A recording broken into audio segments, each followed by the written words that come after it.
So welcome to the Planning and Implementing a Successful Exit webinar.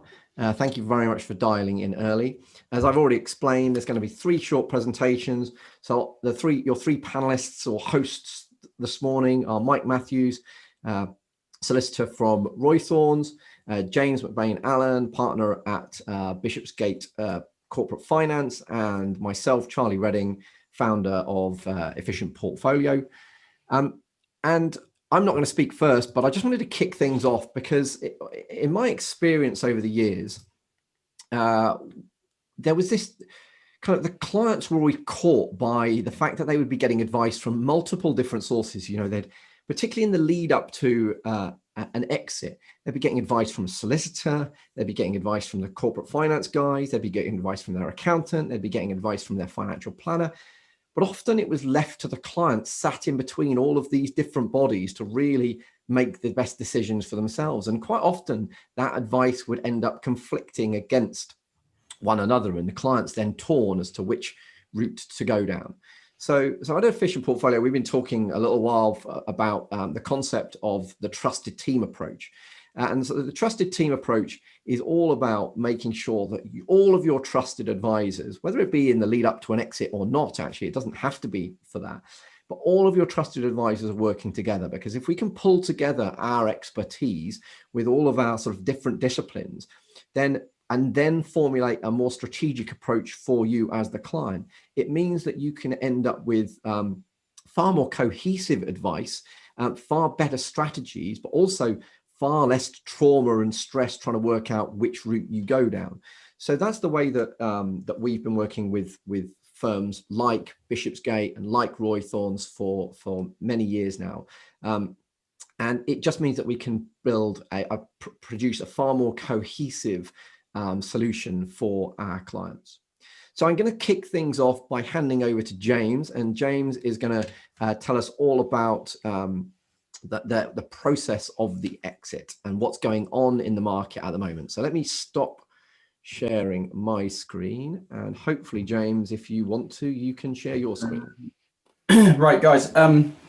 Firstly, nice to meet you, and thanks for that introduction, Charlie. So I'm going to cover 3 things, 3 sections, about 5 minutes in each section. So the first one's going to be the current M&A market and also the kind of long-term M&A market. What are your exit options? As you know, sometimes people don't really understand what they could be doing, and also trying to demystify private equity. Now that's quite a long subject, so I'm going to touch on it, but I'll try and do my best to give you a bit of an understanding of private equity. So just to kick things off, so this is quite an interesting graph because it kind of shows the I guess transactions over the last 18 months, 2 years. And what's quite interesting is that in that first kind of red rectangle you can see, we had something called the Boris bounce post-election. We also had a super number of transactions because there was a worry about entrepreneurs relief being removed, which was the case in the end. So it meant that the number of transactions in that period was absolutely astronomical up to the end of March. And then what happened was COVID hit in that third week of March, and obviously everything closed down. We all went home, and that made deal making incredibly difficult.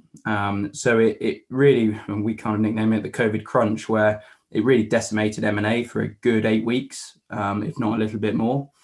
But as time kind of proceeded after that green rectangle into the blue rectangle, transactions started to come back. People got a lot more used to virtual deal making, and it became the norm. So for the second half of 2020 and into 2021, we're experiencing a huge amount of M&A activity, partly because of the budget and the potential removal or increase in capital gains tax and the removal of entrepreneurs relief, which has been touted around in the press. Ultimately, we don't know, but it's certainly on the agenda for Mr. Sunak. So what we're expecting that line to show is a real increase in transactions to the end of March. A lot of people are trying to get deals done, to be honest, by the end of February, because the budget is on the 3rd of March, and there is a chance that the changes could go through at the budget date. So personally, we're seeing a huge amount of activity. from our perspective. So M&A is firmly back on the agenda, it's fair to say, and yeah, that's great from our perspective. And we think long-term M&A will also continue to increase, subject to what Mr. Sunak does. There's a lot of rumours about him increasing it to 40-45% in terms of capital gains tax.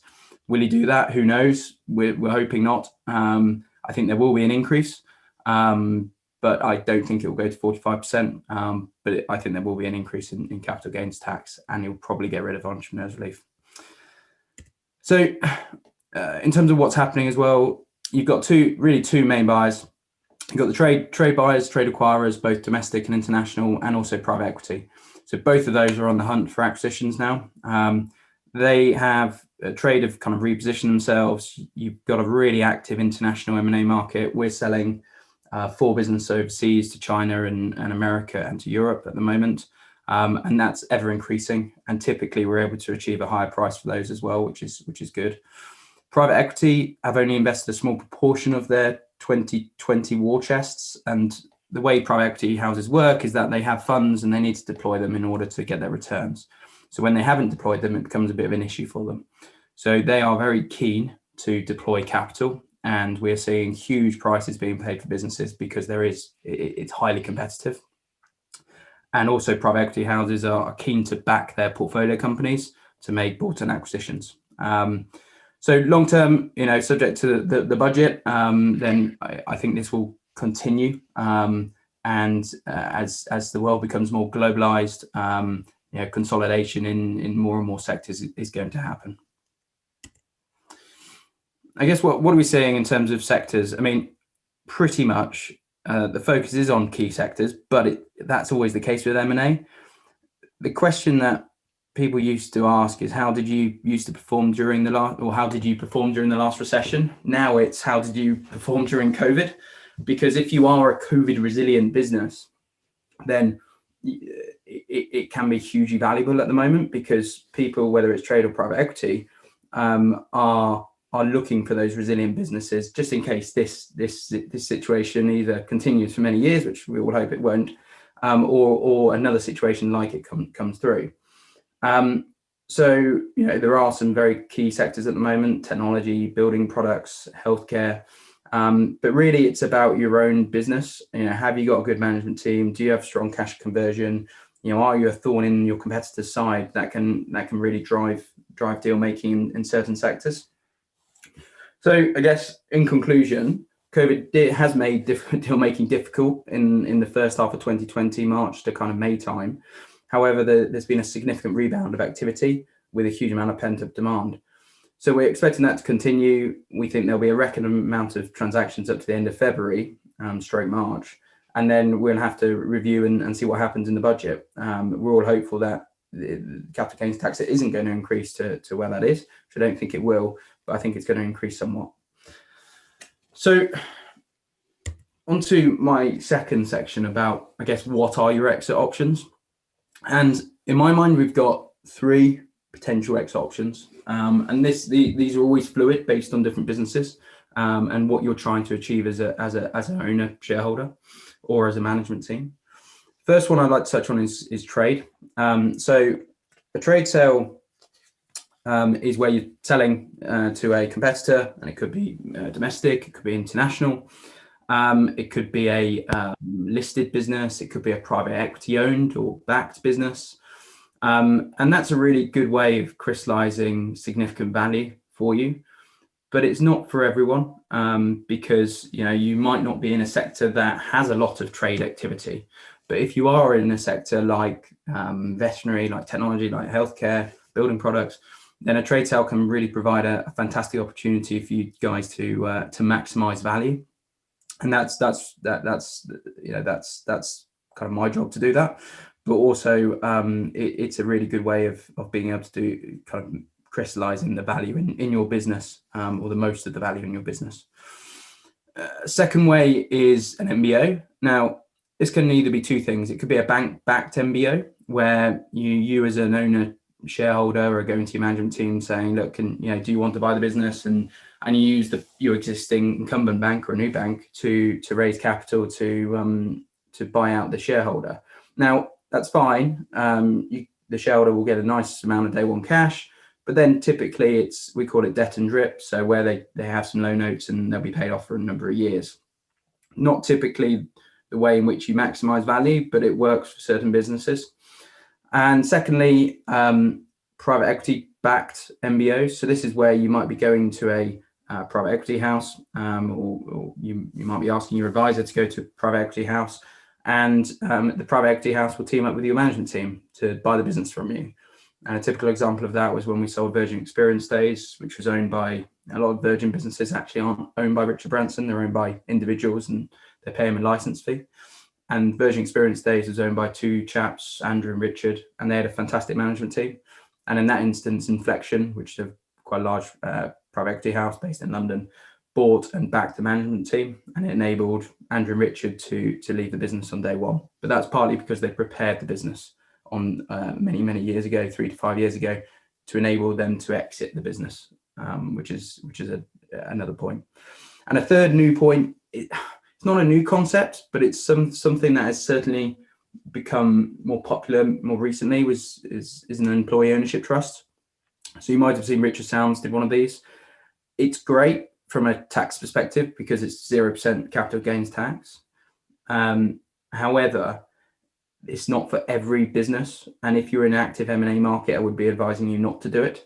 One, because it does have its limitations around value and actually how much you can get out. And also, if you are part of an employee ownership trust business, it can be very difficult to sell later down the line. So it cannot be, from a management team perspective, it might not be very appealing to them. So I guess these are all good options, but I think you have to carefully plan what you want to do, and you need to plan that 2-3 years out. I mean, it's great if someone comes to me today and say, right, I want to sell my business, but I slightly get frustrated because there's so many things we could do 2 to 3 years ahead of a transaction to direct it into a certain way to try and maximize value. And I think the main thing is making sure that you are not going to everyone and anyone. I'm sure you get a lot of letters and brochures through from the people like KBS or BCMS, who are business brokers, who will just splash blind profiles, supposedly blind profiles, out to the market, and suddenly you'll find out your customers or your suppliers have found out you're for sale. We don't do that. We're quite selective about who we go to. So you really need to prepare well for this process, and you need to surround yourself with good advisors to help you with that 2 to 3 years out of an exit. So my next section is around private equity and what is it and demystifying it, because I think this image probably sums up private equity quite well when someone looks at it, and because it's quite a difficult subject to understand, but also a lot of people kind of think it's one of these big purple monsters, and they hear from a friend down at the pub or read newspapers, and newspapers always typically have bad news because that's what sells them. But what I want to make clear is that private equity isn't the beast that everyone makes out to be. You have to understand it. You have to partner with the correct private equity house, definitely, but it's not the beast that people make out. And I think, again, it's very easy to see the transactions that haven't gone well. But if we look at some of the private equity businesses that you might recognize here, so Virgin Experience Days, Bloom and Wild, which is backed by Piper a few years ago, they've just raised another 75 million. And I'm sure you've had some of their flowers through the post, which is a fantastic concept. And private equity is really, or private equity investment in that business has really grown that business incredibly well. 200 Degrees Coffee, obviously subject to not being in COVID, that's a fantastic brand and growing really quickly. Fever Tree, obviously everyone knows the tonic water, that was an LDC backed business, which they then listed and did very well out of. And then the two sport ones, which is Zwift, which is a cycling, Charlie will know about that one, kind of virtual cycling business. They've just raised a number of rounds and are doing incredibly well. It's a relatively new business, about 6 years ago. And then finally, obviously Premiership Rugby and CVC's investment into them. So there's some really good successful examples of that. And it's important to really get an understanding of private equity before you dismiss it. So I think probably the question is, when is private equity not for you? Because it's not going to be for everyone at all. So if you have a business where you haven't got a management team, that can be quite difficult, because private equity houses look to back management teams. If you're in a stagnant sector, if you're not in a sector that's growing or stagnating, then private equity house simply is not going to be interested, because they are all about growth. They're all about increasing Ebitda from 1, 2, 3 million to 8, 9, 10 million, because ultimately that's where they make their returns. And you have to have an ability to work with these investors. If you feel that you can't work with someone else, and some entrepreneurs simply can't, I've spoken to a few that I just can't see working with a private equity house and having someone challenge them at the monthly board meetings, which is fine, but there's no point wasting time in exploring a private equity deal if that's the case. So in summary, it's about having conversations early and speaking to a few of these houses, because I think it's always interesting. And if you're a strong business with strong profit generation, you will be approached day in, day out. And it's always worth having a conversation with them and building a relationship, because you never know where it will go. And I guess coming on to what is private equity and what are the solutions. So there are a variety of different solutions with private equity, and they can give you an ability to cash out a significant amount of your equity. So where it's a majority private equity transaction, so they'll buy a majority stake, but potentially leave you with a minority stake to have almost 2 bites of the cherry. And they will invest in the business, and they can provide some development capital to grow your business, but also majority of the cash in a majority private equity deal will come out as cash to you as consideration. And that can also be backing your management team and giving your management team a bit of equity to really get them incentivized to growing the business. And typically these guys look for an exit in 3 to 5 years and look for a 2 times, 3 times money multiple. You can sell a majority, and you might have been approached by someone called BGF. BGF is was called the Business Growth Fund. It's now just called BGF. That was set up just after the last recession by the 5 major banks in the UK. And they provide minority investment in your business and also provide you with a bit of cash out. But they're deemed to be a bit more lighter touch in terms of PE houses. And it means that you can raise some development capital to really turbocharge your business. So, an example of BGF-backed business is a local one, Run and Cycling, as an example. And they've done really well over the last 5 years. So I think the key here is that there are a lot of private equity houses out there. They've got a lot of money out there to deploy. But the real key thing is ensuring you are partnering with the right private equity house. If you have chosen the wrong one, trust me, and if it gets a difficult 2-3 years, it can be a very difficult 2-3 years, especially if you haven't got that relationship. So it's all about building up a relationship over a good period of time, and having conversation binds you to nothing. And it's all about having those conversations and making sure you've got the advisors around you that can steer you in the right direction and know who would be good for you and who wouldn't be. So that was quite a small amount, actually, what I could talk about regarding all of that, but specifically private equity and trade sales. So if you did want to chat about anything in detail around that, please just drop me an email or a call, and I can expand on that. And I think that's my section done, and I think I'm now passing on to Mike to talk about preparing the business to exit and going from there. Thank you, James. Now let me just share my slides.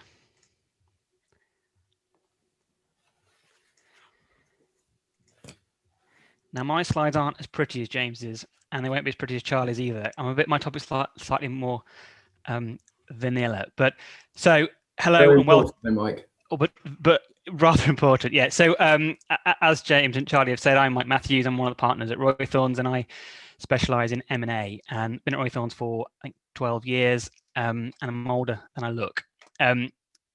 So let me see how I work this slide. Here we go. So what to expect. Now I'm talking to you all as if you are buying a business, selling a business through a trade sale. If you're doing an MBO, it's slightly different, but I'll just touch upon that where relevant. The question of how to maximize your value and how to prepare for a sale really comes down to getting your house in order, which is the whole point of this presentation. Working with right advisors, getting your house in order. I think it'd be useful just to touch upon, though, the process involved, because I think when you know what you're expecting, you can work out, well, for yourself, where the pitfalls may be. So first things first, let's assume you get an offer for your business, however it comes about. Put in place a non-disclosure agreement, an NDA. It sounds really obvious at that point, but the amount of people who don't or press on for quite a while, giving all sorts of information before they put in place an NDA is quite remarkable. Also, do be mindful of using the buyer's NDA. It's very common for PLCs and similar to have their own in-house NDA, which they issue to a seller.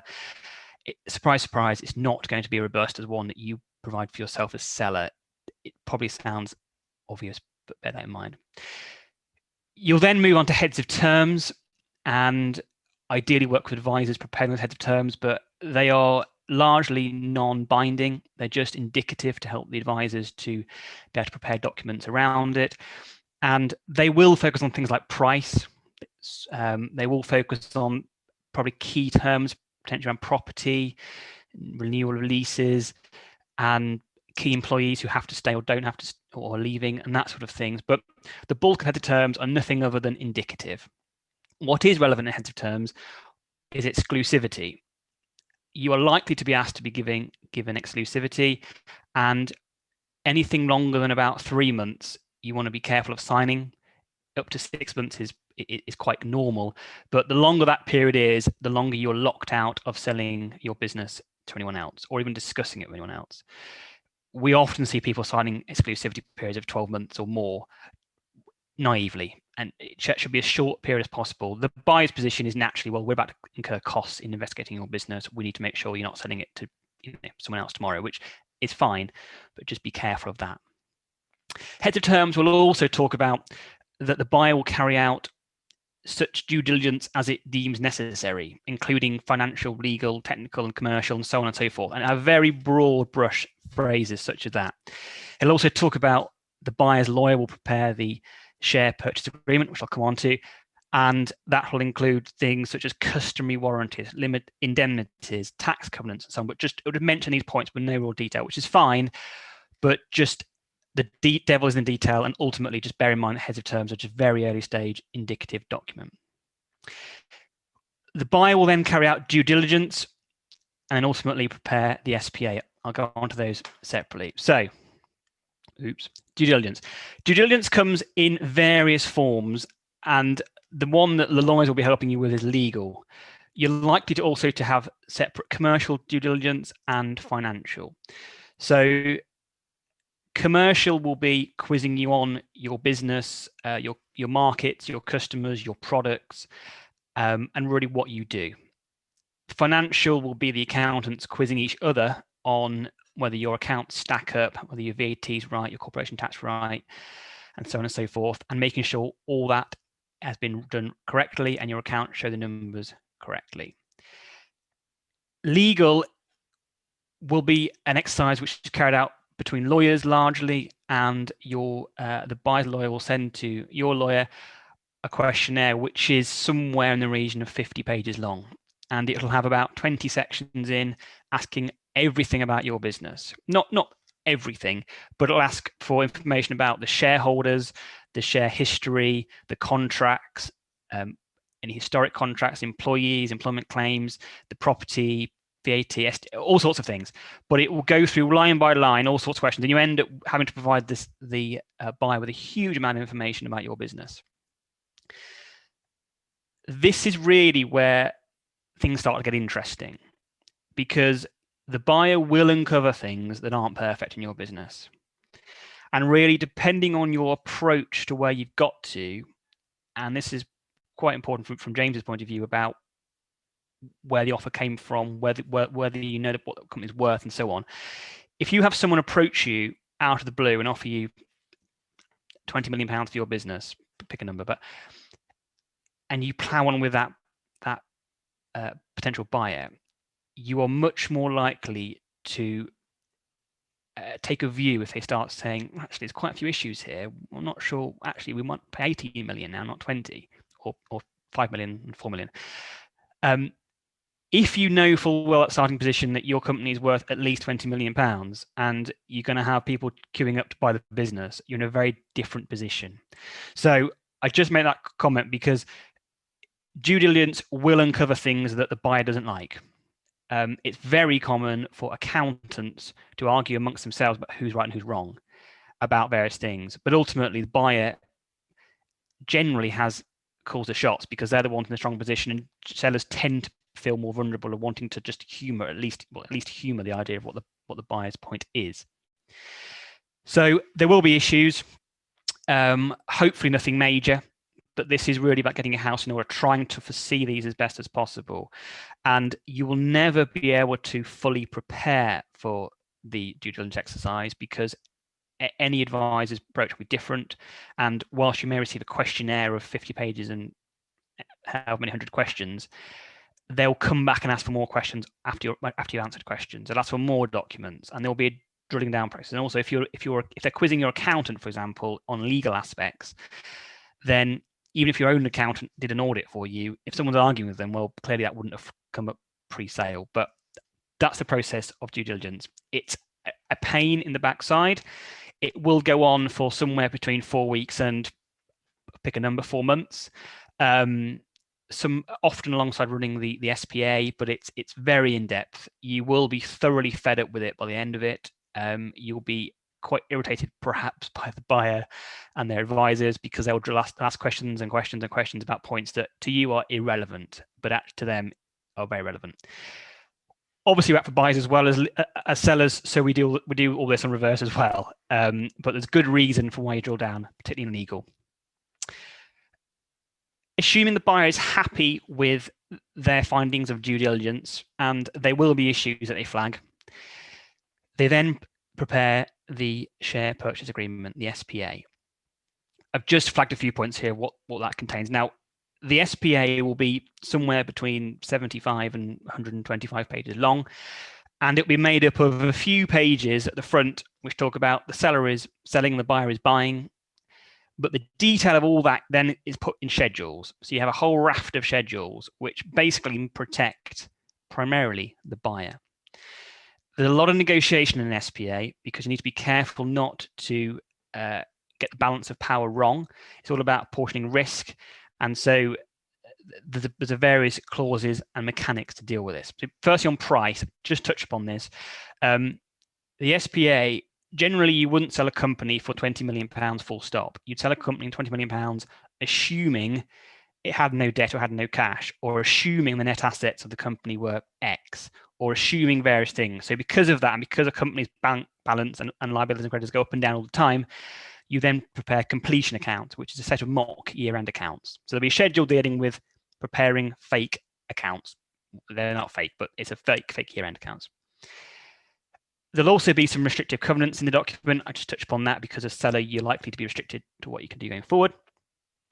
But the risk area, and this follows on from due diligence, are the warranties, the indemnities, and the tax covenant. And these are the areas where you can really help yourself by preparing things. So, although the buyer has carried out this painful exercise of due diligence that you're thoroughly fed up with, the SPA forgets all that and says, well, thank you for all the information we've learned from you. We now got a good idea of your business. However, that goes in the bin now. Let's think about, we now want you to give us a whole array of warranties, which are contractual assurances about the business. Many of which they already know aren't true. We have to go through a process of telling them how they're not true. For example, there might be a warranty which says, well, there'll be some warranties such as you own the shares you're selling. Well, if that's not true, you've got problems. But then there'll be other warranties which go through to things like no employees are suing the company. Now, you might have already told them through due diligence that actually John Smith is suing the company for £50,000. And what you have to do then is say, well, don't forget about John Smith. He's suing the company, and here's his employment claim form, and we think the prospects of success are high or low or whatever. And so you flag it. Once you've told them about it in a warranty situation, and assuming you've told them on a fair basis, then they can't bring a claim against you. They know about it. Now, in a perfect world, you would say, please see all my replies to due diligence questions, all that stuff you know about. You can sometimes get away with that, but it's a rule of thumb to assume you can't, because particularly when you're dealing with city lawyers, or very certainly American lawyers, they won't that's not the approach they take. They want it all set out again. They want to be able to read the SPA and read a very clear clause by clause review of why clauses are wrong. They don't want to have to trawl through a load of DD. So it makes sense why the process is what it is. Now, if you flag something to a buyer they don't like, for example, John Smith suing the company, the buyer can ask for an indemnity around that. An indemnity is unlike a warranty, because unlike a warranty, it's something that the buyer knows about but doesn't like. They want to put the risk on you. So they say, well, John Smith's suing the company because you have unfairly dismissed him, he alleges. Therefore, that risk should be with you, not me. And so you might say, fine, actually, we're comfortable. It's storm in a teacup. We're happy to give an indemnity because it seems very low risk to us. Now, if that's the case, there's other things to think about, because you'll then move into a process of, after you sell the company, you're not going to be in control of it normally. So whilst you pre-completion have all control over the case with John Smith, you're going to a position where you're going to underwrite all costs and losses to do with that claim, but you're not going to be the one in control of it. So you have to build in mechanics around that to make sure that you don't give the keys over entirely, but fundamentally the buyer will want to have the right to control things because they've just bought your company. So the fewer indemnities you can include in the document, the better, because it does push risk on you.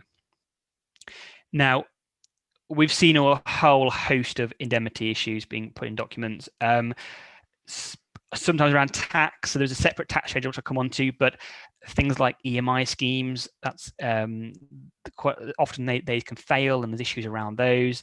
Things like asbestos, and whether the building has asbestos, and whether you complied with asbestos management plans and so on.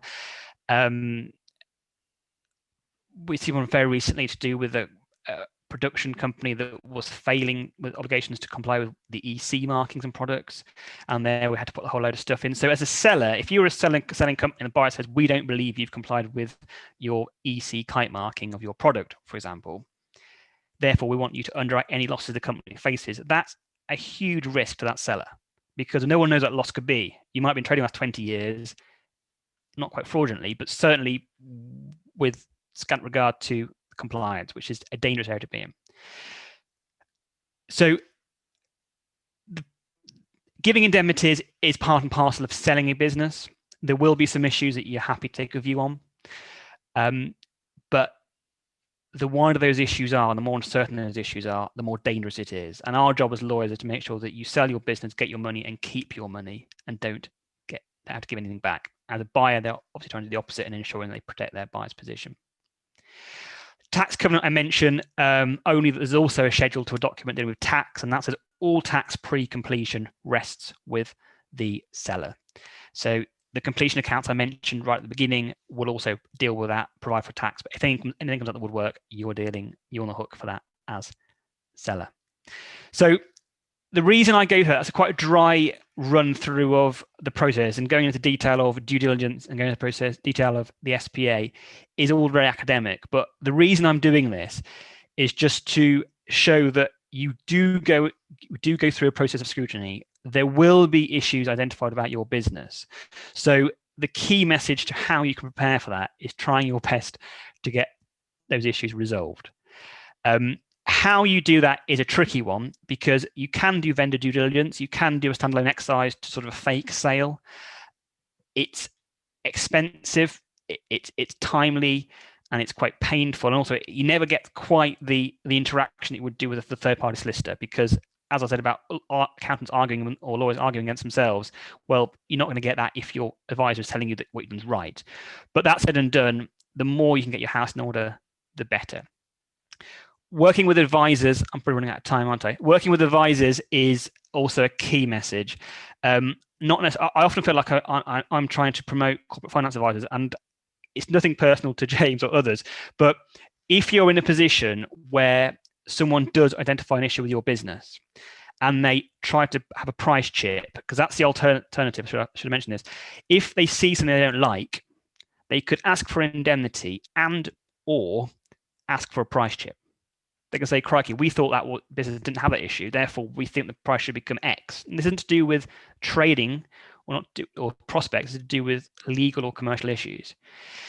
Now, if you know your business has been valued at £20 million or £2 million or whatever, and you've been told by an advisor that people are queuing up for these businesses, you're in a far better position to say, no thanks, we're walking away. But when you're in that transaction, having the ability to say that and the confidence to walk away when you've already invested X tens of thousands of pounds in professional fees and a huge amount of time and emotional effort to then say, this isn't a deal for us, is something that I absolutely appreciate is not easily done. So I think I'm out of time, so I'll say no more, but I hope that's been useful. So now over to Charlie. Thank you, Mike. I am also going to share my screen.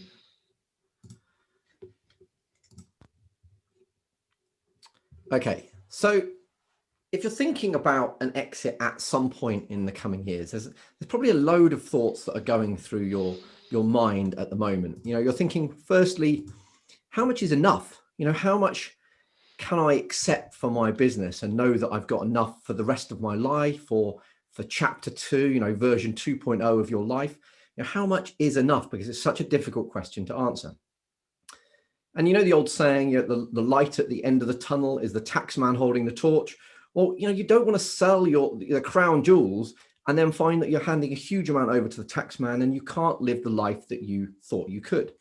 And perhaps you're also wondering about, well, what do I do afterwards? You know, I know my business. I've spent 10, 20, 30, 40 years building up this business, but how do I make sure that I don't blow up the investment, you know, lose all my money when I'm in a world that I don't know so well? Because there's all too many stories of that. And so I just want to briefly touch on this morning how you can go through these challenges, because actually, if you get them right, you could be living out your life 2.0, ticking off the bucket list, going to amazing places, maybe not at the moment, but hopefully in the very near future. You know, and you also want to make sure that you've got the confidence that your wealth continues to grow from that point on. It's not just being dwindled away. And of course, there's also, you want to make sure that you're in a situation where you know that your assets are protected. You know, you're not going to blow up the plan. You know that they're protected, and not just for you, but for the people that you care most about. So for those of you that don't know me, my name is Charlie Redding. I run a chartered financial planning firm that's predominantly based in Rutland. I am personally a chartered financial planner, and I'm also the author of 3 books, including the most recent, which was Entrepreneurial Happiness: How to Build an Abundant Business and a Fulfilling Life. And so just briefly this morning, I want to touch on the difference. Primarily, I want to start with the difference between financial planning and financial advice, because you guys are I'm assuming for the names I know, are certainly successful business owners. And so I dare say that you're getting financial advice. And what do I mean by financial advice? Well, I mean advice on the product. You know, you raise your hand, you say, I need this product, I need a pension, and somebody sells you a pension. But financial planning is completely different to that. It's about understanding the resources you have available to you today, and that obviously at the moment includes your business. Then it's into understanding about what's important to you in the future, and what are your goals? What are you looking to do with the years ahead, you know, assuming that you make it through to age 100? What risks are involved? What timeframes are involved? What events are going to happen along the way? Because I believe that the only way you can give good financial advice is, firstly, if you've done proper financial planning, a plan that looks into your future and creates a plan specifically around your needs. And that's why, if you are asking how much is enough, that is the reason you're asking that question, because you're not benefiting from financial planning if you don't know that answer. And the reason I can say that so confidently is because what that will almost certainly mean is you don't have a lifetime cash flow forecast. Now, a lifetime cash flow forecast is a tool that we use for our clients to help them see into their financial future. So I just want to give you a very brief whistle-stop tour of what lifetime cash flow forecasting is all about and how it can help you determine whether you're getting the right amount of money for your business. Because in my experience, all too often, business owners they maybe get an offer of £5 million for their business or 10 million or whatever it is. And they're like, well, I think it's worth a bit more than that. I'm going to hold out for that. But they haven't quantified the fact that really for that, the offer that's on the table, they can live the life of their dreams on that capital. So if you know that with confidence, you may accept an offer that perhaps is slightly under what you thought the business was worth. So let's look at a lifetime cash flow forecast. Really easy 2 charts I want to look at. The first is income versus expenditure. So the blue blocks represent your income for each year through to the day you die. We assume that everyone lives to 100 because a larger proportion than you realize will. The black line that runs through it is the required expenditure for each year. Blue is good. It means you've got sufficient income to meet your expenditure. Red is bad. It means you've got insufficient income. So this is a genuine client of mine, very successful at what he does. But what we highlighted was, despite his success, he's actually on track to run out of money if he lives to 100. What the second chart shows us is what's going on in the background. Once you've sold the business, how much have you got investments in pensions, in cash, and how will that last you through your life? And here you can see that pensions are in brown, orange is investments, cash is in yellow. So this is a fairly well organized, successful person, and yet they're on track to run out of money before they die. So the lifetime cash flow forecasting for this client would be, okay, it's not too bad. It's kind of like mid-90s, but it's not great given that their wealth at the moment. So what you can then start to do is model different scenarios to say, well, okay, what if I sell the business for X? What if I sold the business for Y? What if I don't get the returns I expected? What after, in retirement? What if I have to spend a bit more money on my daughters getting married or giving them a deposit for the house or whatever it is? Or what if I never earn another penny after this? So you can model lots of different scenarios to give you the confidence of what the future looks like. We can also model in what our proposals are. So this was the recommendations for this particular client. You can see that the red has gone. This didn't involve him spending less, saving more. It was just a reorganization. The key difference, though, on his chart is that the liquid assets went from him running out if he reached age 100 to just by living exactly the same life, but reorganizing things, having an additional £1.4 million in today's money for his children to inherit at age 100. So it's really powerful because it allows you to model so many different things like the bucket list, like, re-entering another business. So it's the tool that we use to help give you the confidence that what you're selling your business for is actually going to be enough, and it's going to allow you to live the life of your dreams. And so it's really important. And that's why I say it's the cornerstone of financial planning. But I started this by saying that, the light at the end of the tunnel is the taxman holding the torch.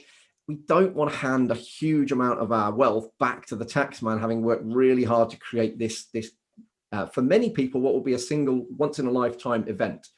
So there's multiple tax wrappers and tax strategies that you can use to mitigate tax. And really, clearly, I don't have time to go into those this morning, but there's things that you want to think about are, well, okay, what can I do prior to sale to maximize my tax efficiency?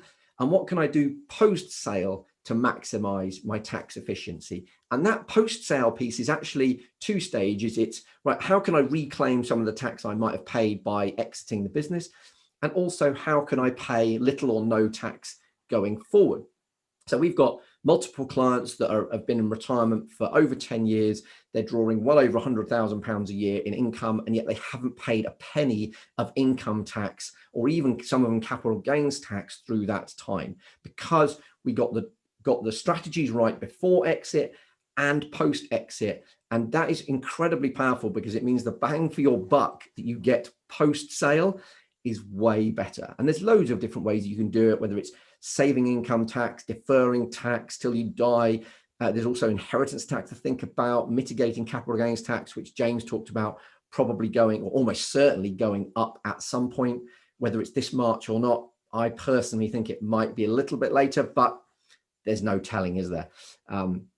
So you've got to think about mitigating tax, and that is definitely a conversation you need to start early on. And in fact, so is the cash flow forecasting conversation, because what you don't want to do is go through this whole process, exit your business, have a lump of money sat in the bank account, and then come to see a financial planner, because they'll tell you, it's like that old adage, how do I get to the bank? Well, you don't want to start from here. You really want to start from the road over there.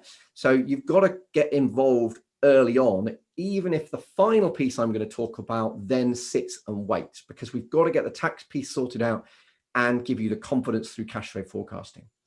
So that final piece then is about not blowing up the process, the investments, the wealth once you've exited your business, because we all know that inflation is eroding our capital. If we leave it in the bank, we get zero interest, but inflation still ticks along. And we see this through, Kit Kats and Maltesers gradually getting more expensive, and also shrinking. I think we get one less Jaffa cake in the packet now. I mean, God, what is the world coming to?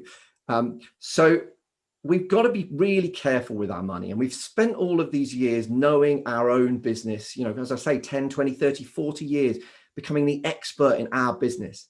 So to then think we can go out and do the investment world in multiple sectors is sadly the downfall of many people. I've heard too many stories of of somebody exiting a business, and then they decide to plow the majority of their proceeds into some golf course development in Portugal, and guess what took them 40 years to create has taken them 4 years to eliminate.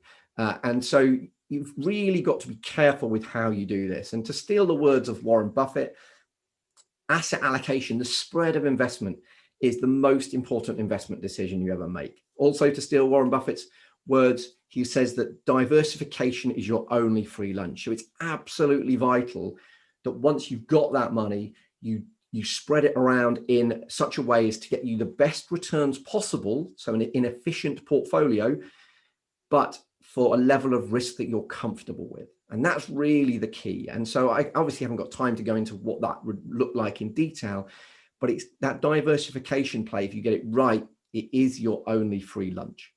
Now, I know that was a real whistle-stop tour of my piece.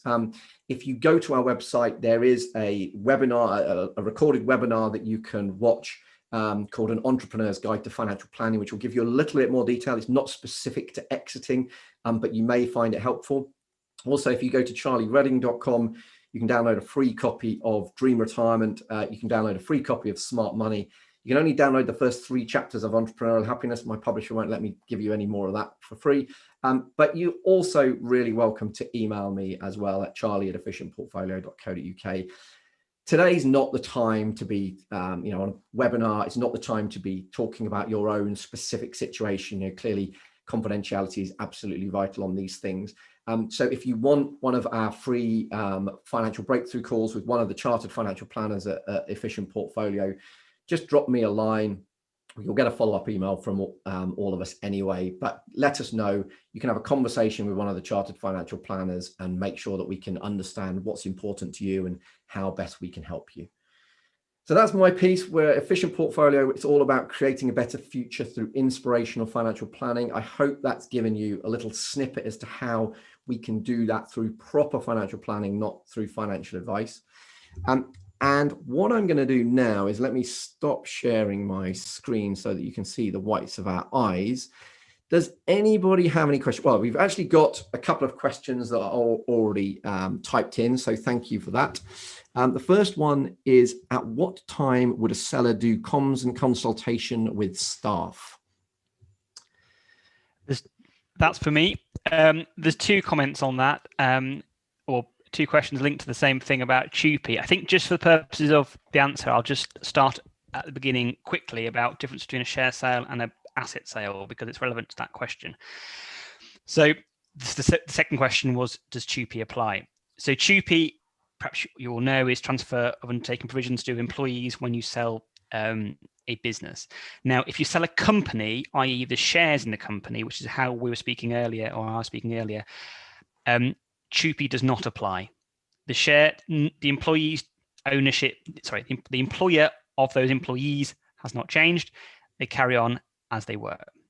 If you're selling a business by way of asset sale, you're not selling the shares in the company, you're selling all the bits that make it up. So you'll sell literally an inventory of stuff. You'll name employees, you'll list stock, you'll list kit and whatever else. In that scenario, employees do move. They move from current employer to buyer. In that case, CHUPI does apply. There is a difficulty around when you speak to employees. That's often a question.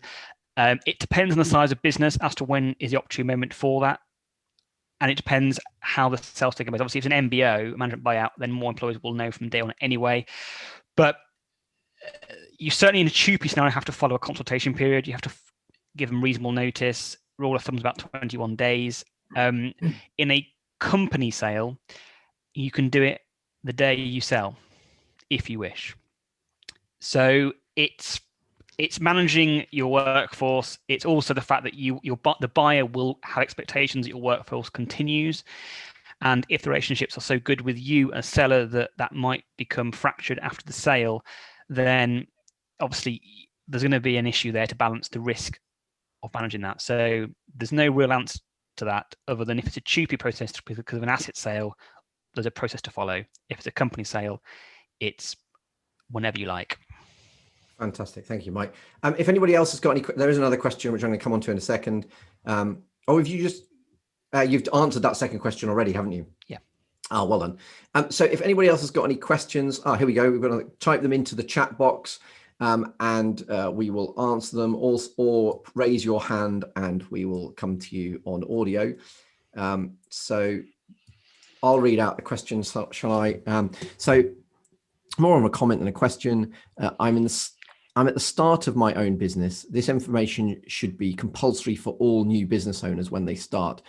So we know what we're aiming for, having the end in mind. Thank you so much. Okay, well, that's great. Thank you. But you're absolutely right. Starting with the end in mind is really important. Knowing where you're going, to steal the words of Stephen Covey, starting with the end in mind is really important. At what point, so I said in my piece that really the sooner you can get us involved, the better, because even if we just do the lifetime cash flow forecasting and we do the kind of pre-sale tax planning opportunities, we then might sit dormant for a while until the sale happens, but we're all sat there poised, ready as and when it does. At what stage should people be engaging, James? What stage that should be engaging Bishopsgate? And Mike, same question to you. Yeah, so it's quite an interesting thing. So if you look at our WIT list of guests and our live engagements at the moment, most of them we've had a relationship for 2-3 years. So we will speak to a lot of people. We don't typically get engaged until people want to press the big red button and crack on with the process and approach trade or private equity. But we spend a lot of time in those 2-3 years just advising and prepping, and we'll get a call on a Thursday evening, say, oh, I've got this issue, what should I do with it? It could affect what I'm doing next year. What do you think I should do? And it's just a bit of a sense check, because you should always have an exit in mind. It shouldn't dictate what you're doing in your business as such, but it should certainly be part of that long-term business planning to ensure that you are going to achieve the maximum value in 2-3 years time. So to answer your question, I'd say 2-3 years out of an exit event, it would be ideal. And we don't get engaged, like I said, until we actually press the big red button. And some of our longest relationships are 10, 12 years. And actually, what a really good example of that, just quickly, would be Davies, which is a stationery business we sold last year. We had a 12-year relationship with them. We did 2 MBOs, bank backed, and then the market became extremely hot within the vet sector, and we ended up selling that business to Mars. But that was a 12-year relationship. But that was a well-planned process transaction over that period of time. Fantastic. And what about you, Mike?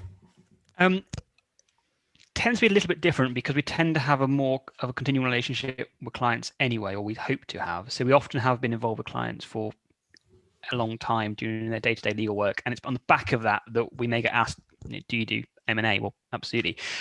So sooner the better. like James, the more notices we get, the more sensible conversations we can have about the business and get things in order. It still is a different process.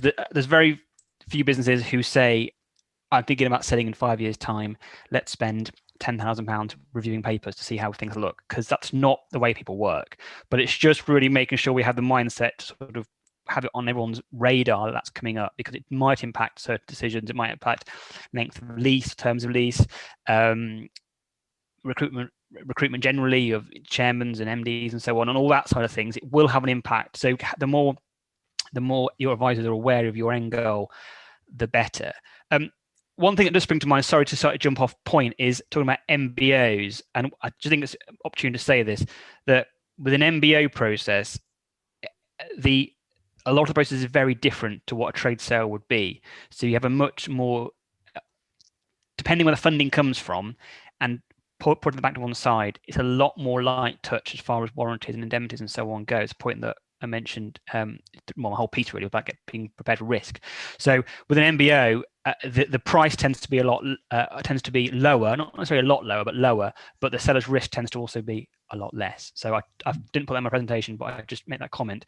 Often a lot of debt's involved. The only exception to that, though, is if the MBO has some bank debt involved or senior debt involved. If there's any real external debt coming into the mix, then the idea of it all being well bought by the management, and therefore the management know what they're buying, take it or leave it, which is sort of the brief of an MBO. If debt comes in from a bank of X million, the bank may say, let's look at this properly. And then at that point, it becomes really a trade sale as far as risk goes. So sorry, I just add that comment. Yeah, good point. And James asked the question, I'm not sure whether it's from another attendee, but how long does the process take, do you think? Yeah, it can vary. I mean, typically we say a process will take 6 months. So, it can take up to 6 months. It could take up to 12 months, depending on what goes on, if I'm honest. And it can be a lot quicker. So at the moment, we're doing processes, all obviously before the budget, to get in before any tax changes. So some of those processes are 3 months, which is extremely quick, and a lot of hours are having to go in to get it done in those 3 months. But typically you're talking a 6-month process. I have talked to people before who thinks it's kind of a process is 3 years, which is just not the case. It might be from the conversations they've been having with a friend or something, but typically it's all about trying to complete a quick, efficient process, because if it's not, it can be a real stressful time for you as owners, and you need to be running your business like you're not selling it anyway. So it's all about doing it quickly, efficiently, and maximising value. Brilliant. And Mike was talking about a concept that I've heard referred to as fish and chip. So they fish for you with a lovely, generous offer, and then they chip away at the price all through the process. Mike gave us some good strategies around how we can avoid that by kind of understanding what the market value was and other opportunities were. Is there anything that you guys can do, James, or any advice that you can give on trying to avoid that being a problem? Yeah, so similar to your kind of financial consultation side of it, we put a lot of work in ahead of time. So we can easily give you a view on what we think the business is worth. Be wary of business brokers that I mentioned before, who all they want to do is, they're very much volume players. They'll try and sign up 100 businesses a year and sell 10 of them, but they're very much focused on their kind of upfront fees. So they'll tell you whatever's required to get you to sign up. We're completely opposite.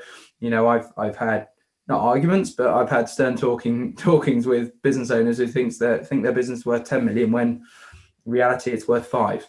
But I think you need that clarity, because if you want 10 but it's worth 5, then you need to do something about it, and it might not be your time to sell at the moment. So to answer your question, Charlie, it's coming to us and having a conversation, and us giving you a steer and an obligation discussion around this is what we think it's worth at the moment, and these are some of your exit options.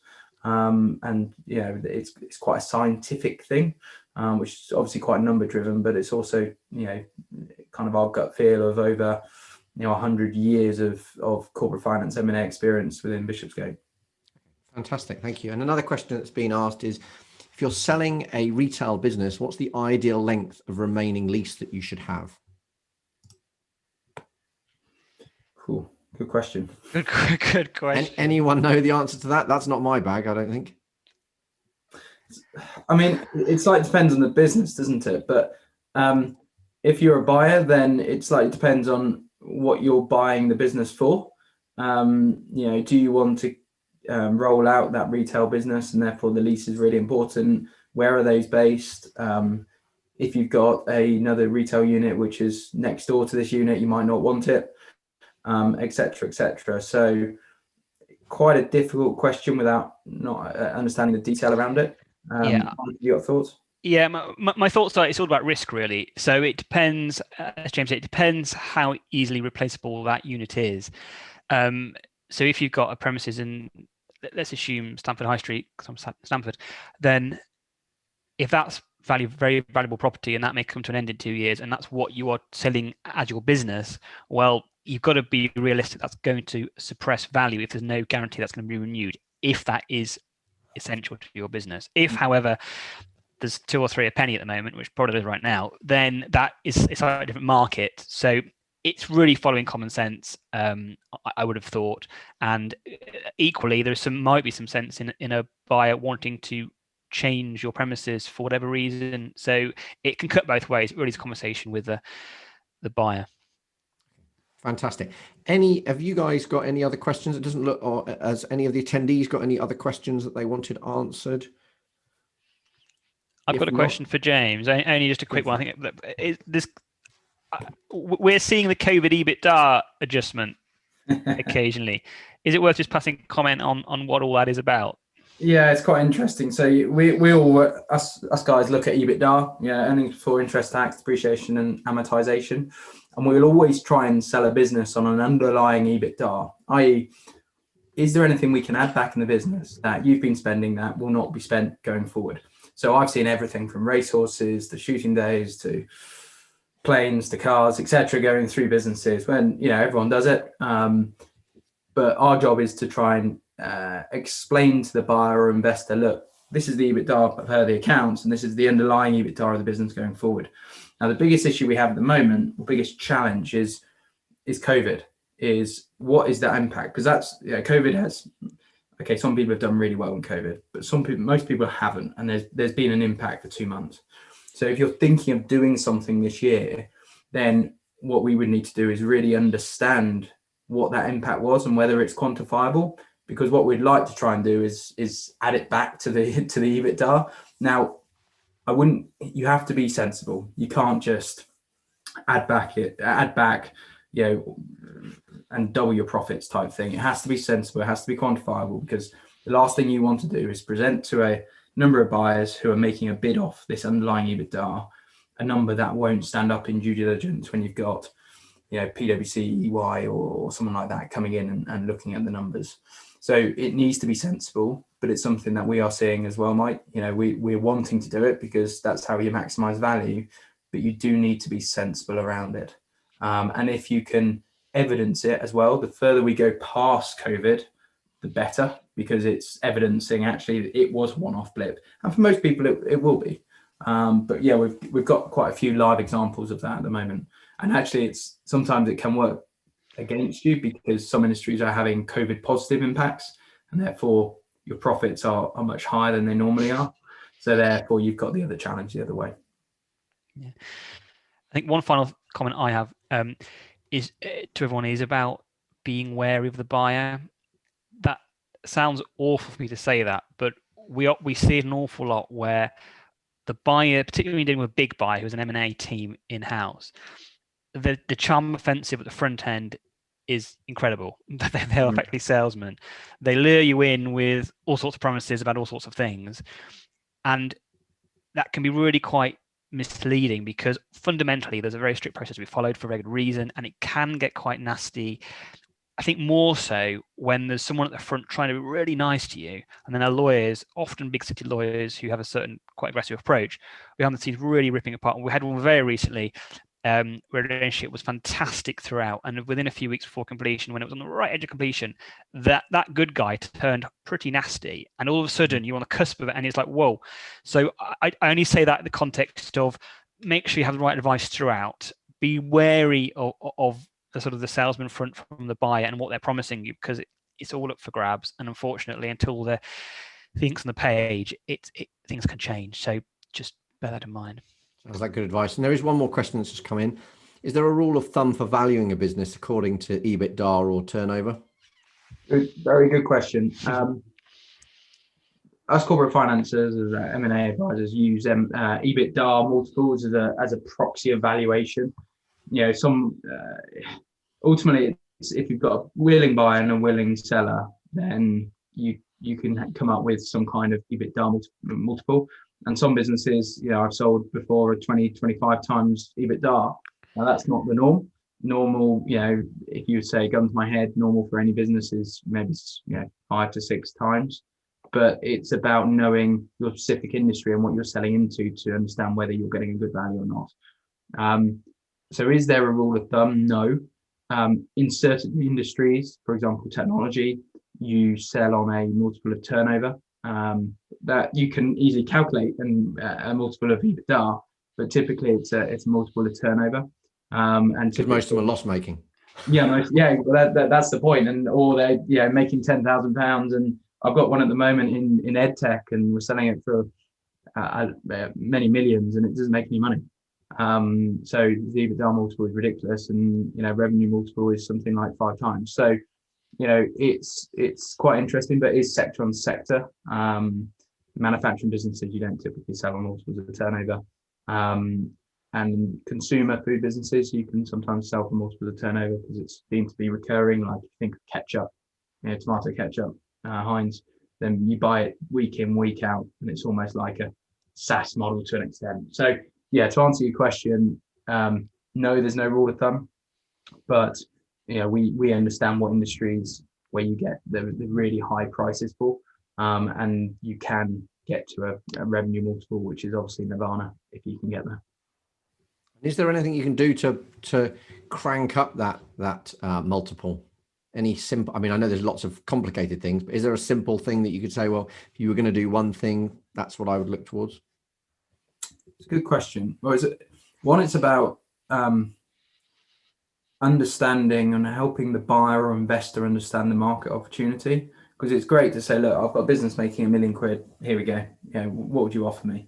But it's about having people on your side to articulate that message, and that message might just be, this is the business. But then it's also about explaining what the buyer or what the investor could do with that business in the next 3 to 5 years, what strategic price they could pay for it, and what impact it could have on that business.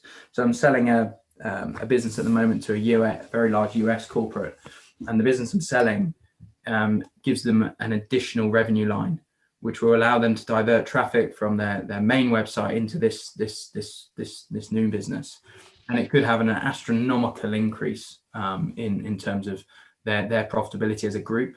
So the price they're paying is significant, and since I've been involved, we've increased that multiple through explaining all of this, and also competitive tension. It's all about competitive tension, and if you've just got one buyer there who's approached you, then they're in the pound seat because they know they've got no one else there. They know they're not in a process. So to answer your question, it's probably about getting into a process and speaking to other people to know that there is that competitive tension around. Yeah, there's also sometimes contracts on the horizon or litigation well underway that if they find in a certain way, the value of that business will seriously increase. We've got one at the moment, sort of one at the moment, where if something happens in the coming months, the business will almost double in value. Again, making sure the client was aware of that, but making sure that the sale timings reflect that is also important.